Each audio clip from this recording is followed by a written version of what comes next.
And the second lesson is from Acts chapter 2, verses 1 through 21, page 119 in the Pew Bibles. When the day of Pentecost had come, they were all together in one place. And suddenly from heaven there came a sound like the rush of a violent wind, and it filled the house where they were sitting. Divided tongues as of fire appeared among them, and a tongue rested on each of them. All of them were filled with the Holy Spirit and began to speak in other languages as the Spirit gave them ability. Now there were devout Jews from every nation under heaven living in Jerusalem, and at this sound the crowd gathered and was bewildered, because each one heard them speaking in the native language of each. Amazed and astonished, they asked, "Are not all these who are speaking Galileans? And how is it that we hear, each of us, in our own native language? Parthians, Medes, Elamites, residents of Mesopotamia, Judea and Cappadocia, Pontus and Asia, Phrygia and Pamphylia, Egypt and the parts of Libya belonging to Cyrene, visitors from Rome, both Jews and proselytes, Cretans and Arabs. In our own languages we hear them speaking about God's deeds of power."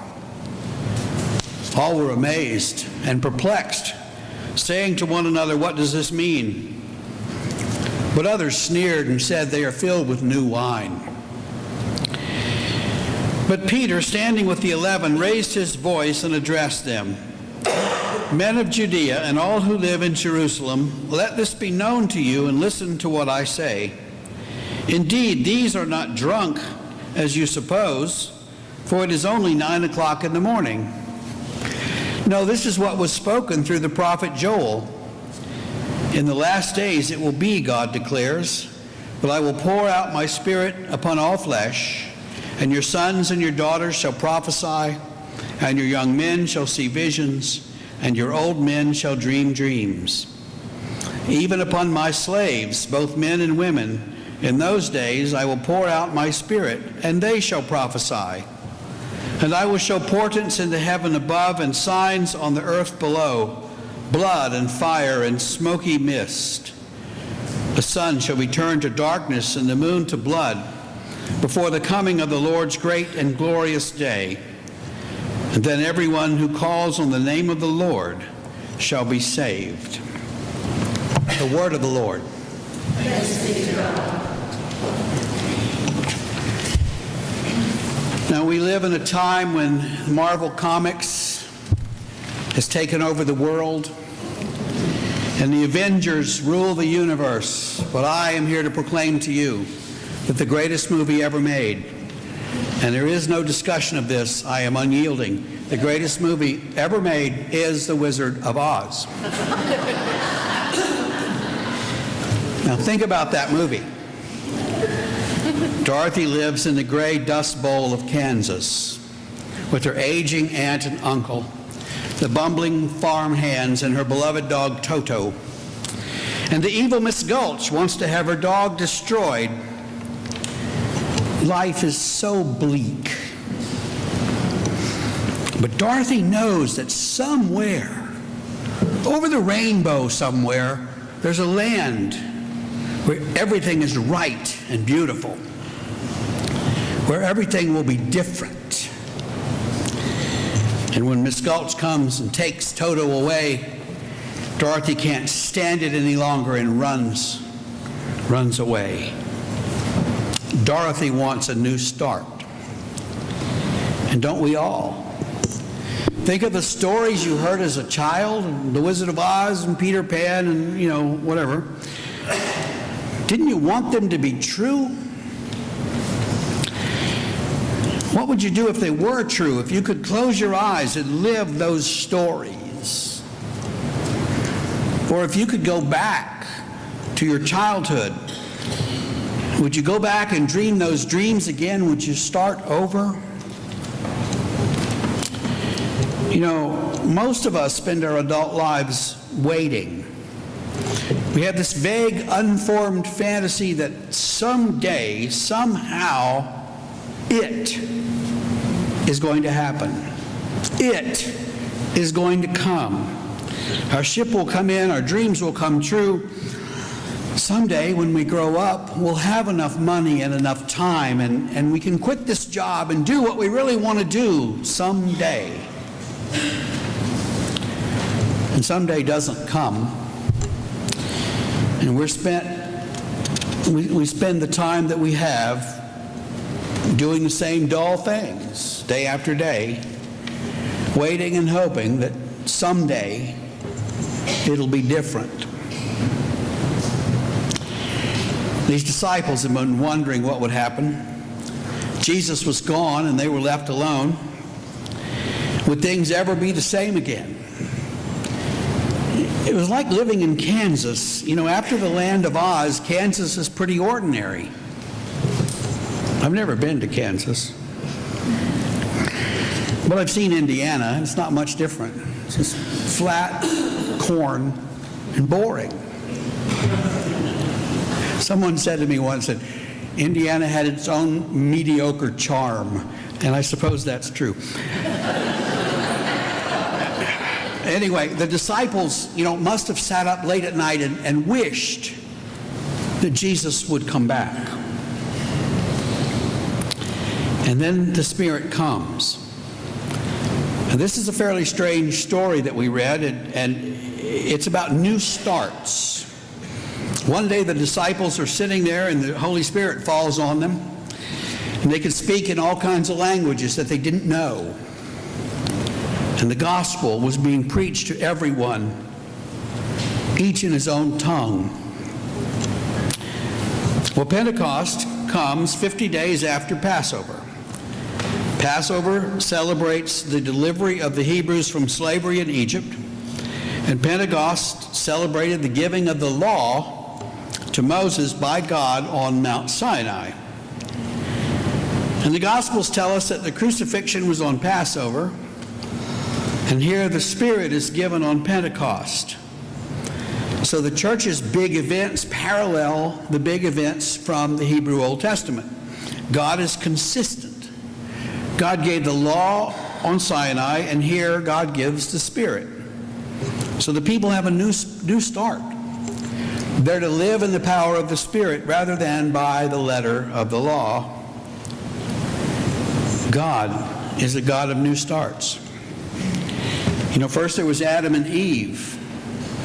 They were created to tend the garden and glorify God.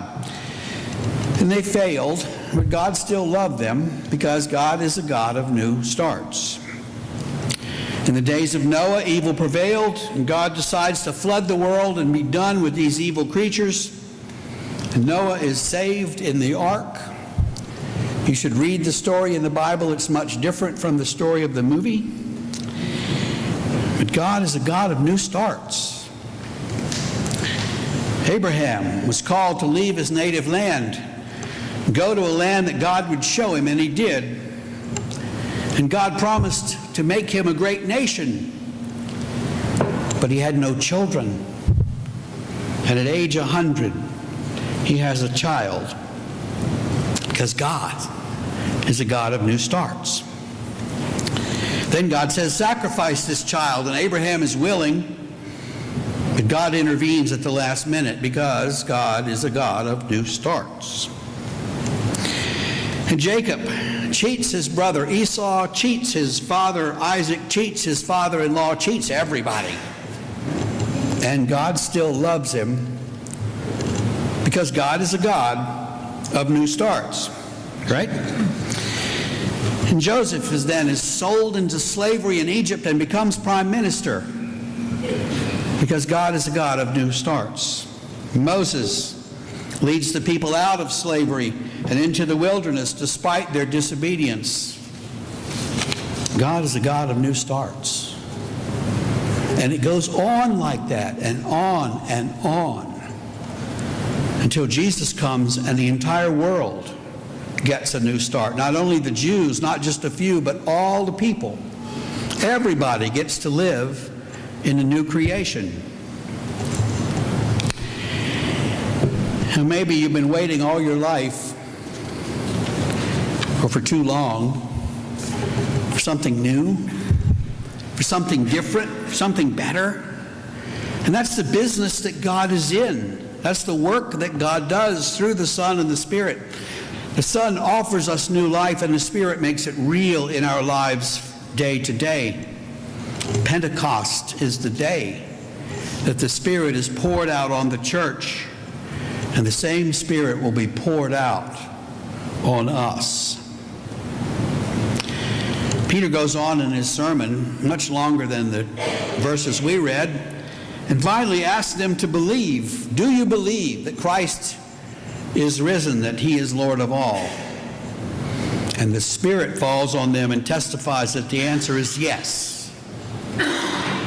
Yes, I believe. And yes, believing I will live in the power of the Spirit as a follower of Jesus.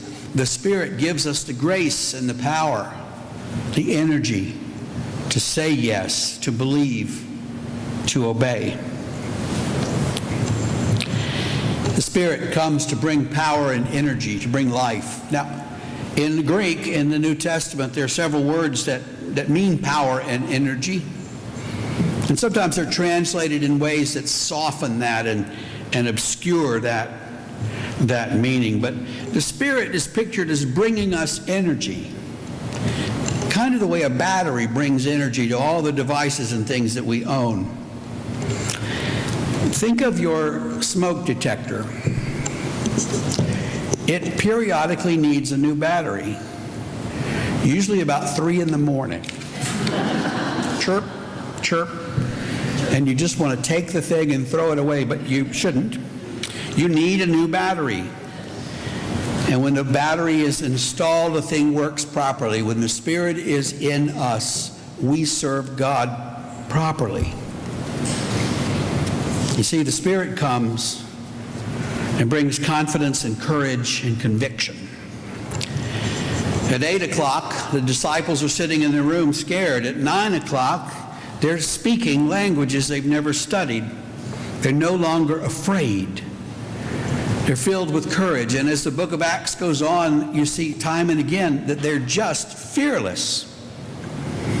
Peter and John are told explicitly, do not go back to the temple to preach. And then they're released and they go directly to the temple and resume preaching. They had confidence. They knew their Lord, and they knew that God was with them, and they knew that God the Spirit would sustain them. And so often we go around afraid of what might happen or what people will say or something. What we need to do is pray, because God will give us the confidence to face whatever comes to us. And the Spirit witnesses to our spirit, teaching us the truth and giving us the conviction so that we can make our profession without fear. You've all seen the TV show where the drama's going on in the courtroom and the person is afraid and suddenly is filled with conviction and courage and speaks the truth and justice prevails. The Spirit is like that. And the Spirit brings real, authentic community and relationship and friendship to us in the church. The disciples, the early church became a community in a hurry. Before the end of chapter 2, the text says that they went from 120 people to 3,000 in one day. Now, can you imagine? People say they want their church to grow, but people don't want the church to grow like that. If the church grew like that, we'd no longer be in control. And new people would make decisions, and it would be terrible. The disciples saw the church grow in a fantastic way, which meant they had a lot of work to do, to teach the people and disciple the people and instruct the people. And the only way to do that was to let the Spirit lead them, and they did. Leonard Sweet is a theologian who said that the infilling of the presence of Spirit issues in an overflowing of the power of service. When we're filled with the Spirit, we want to pray and worship God. When we're filled with the Spirit, we might, and I don't say this couldn't happen, but we might begin to preach forth in some language that we've never learned. It is more likely that when we're filled with the Spirit, we'll be enabled to serve God in ways that we know how to do, but are scared or slow to actually do.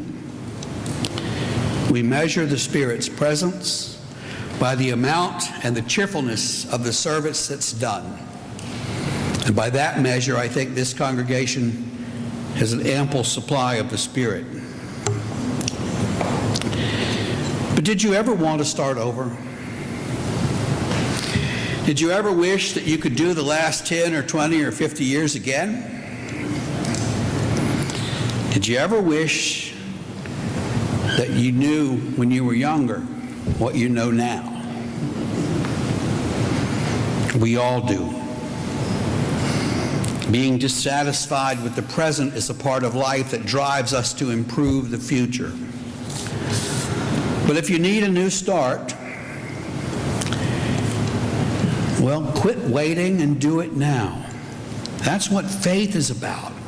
Jesus gives us the chance to start over with a clean slate.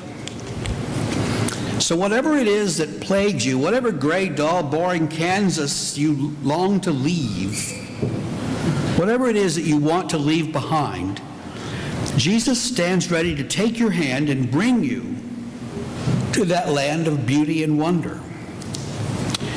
Whatever it is about your life that makes you dissatisfied, I promise you that Jesus can change that as you let the power of the Spirit become active in your life.